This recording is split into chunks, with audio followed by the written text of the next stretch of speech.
BBC Hooniverse. You're watching the TGM production.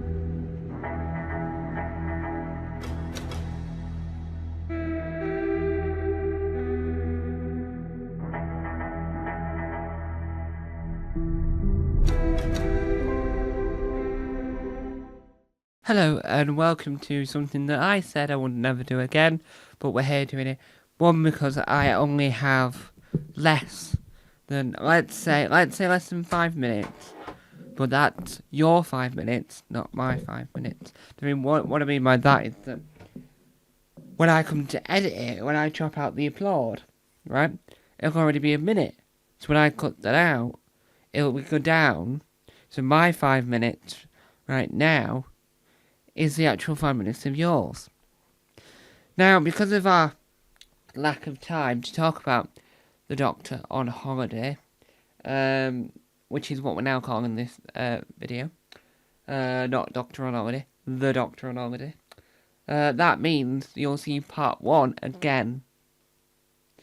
Now, the reason why you'll see part 1 again is because I made some very interesting points, but now renamed the two-parter thing. And now I just want to make sure that we all know it's the same topic of conversation.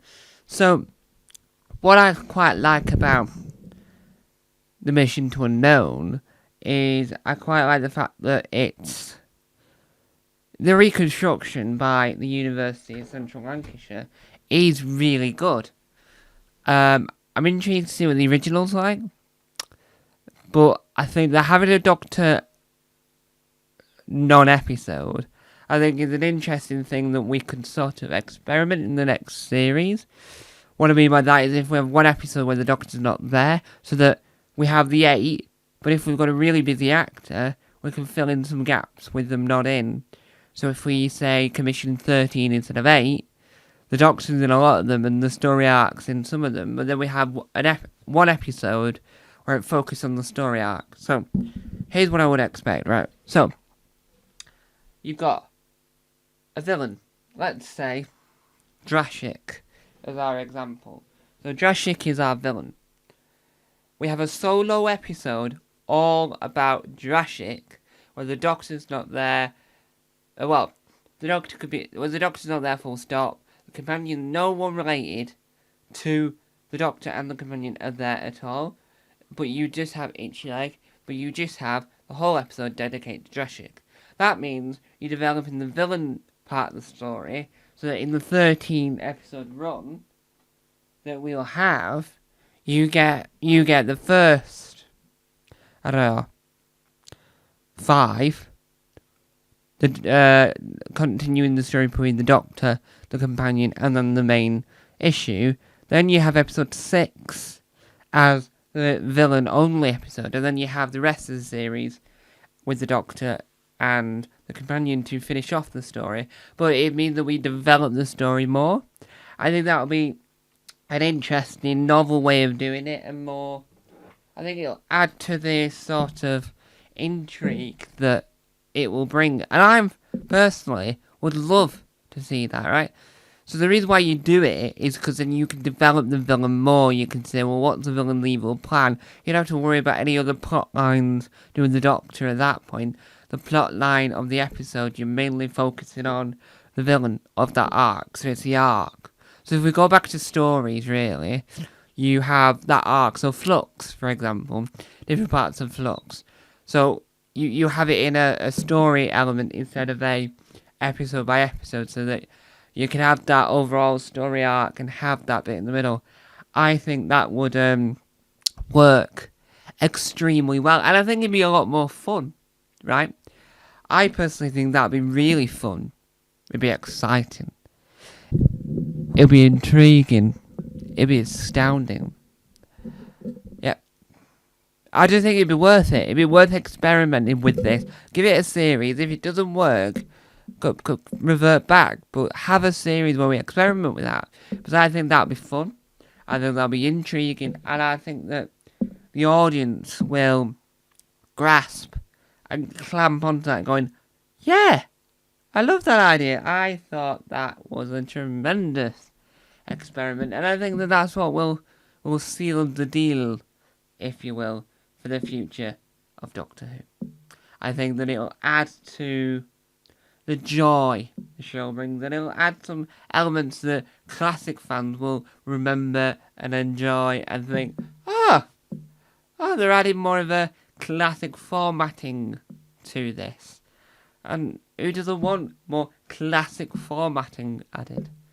So overall, I think that a Doctor missing episode would work really well in New Who. So, that's it for all Doctor Light and Doctor Missing based films. I'll be back tomorrow with something completely different. Bye-bye. I'm going to walk off now. Hello, and welcome to part 3 of our two-parter, but we're not calling it that. We're calling it Missing Doctor. Because today we're talking about what happened when the Doctor did this. We're all going on a jolly holiday. No more filming for a week or two. Yes, what happened when the Doctor and his companions at that time, because we're talking about multiple ranges of time, went on holiday. Well, you have to have a break. So, in New Who, there's a break of filming gaps between the series. That's a break. Break. That's a break. Break. That's a break. Break. That's a break. And then, what you have, right, is you're having something else. In Classic Who, there was no breaks. From what I can gather, there might have been, but from what I can gather, there wasn't. I could be wrong, so don't quote me on that. Now, what we discover is then the Doctor then goes on holiday. William Hartnell, in this case, goes on holiday, and we have Mission to the Unknown, which is a story that doesn't contain the Doctor whatsoever. And the reconstruction the university did this on YouTube, on the official Doctor Who YouTube channel, is excellent, saddest known DVD. But the point is that it was one of those things that became really fascinating, because it's like, well, why would you have to continue production when your main character's not there? Yes, it never explained when the main character's gone because he's just not there, but why? And that never makes sense to me. I'm not too sure who it made sense to, but it definitely didn't make any sense to me at all, because I was confused by the fact that who in production said to him, right, William, you can go on holiday now. And who in production thought that was the right time to do that?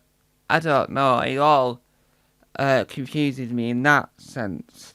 But I think it makes sense overall. If you're going to be working flat out for that long, then yeah, that makes sense. But I'm not too sure overall that story-wise, well, I mean, Mission to the Unknown is a brilliant story, and I'm not saying it's not, but I'm just saying it's not as good as the Doctor stories.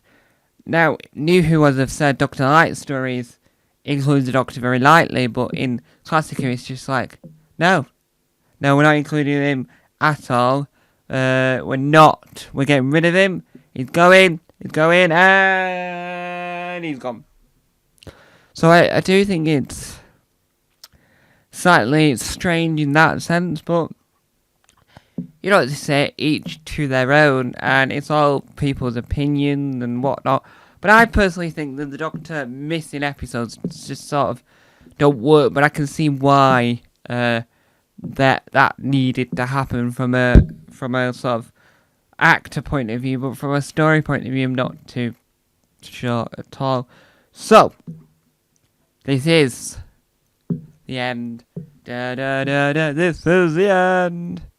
And this means that there'll be no more fourth part. There'll be no more omnibus.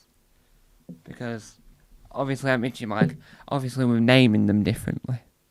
We're naming this differently. So, this one's all about missing Who and missing Doctors and whatnot. So, I do think that having that break makes sense. But why? Let me know. Bye.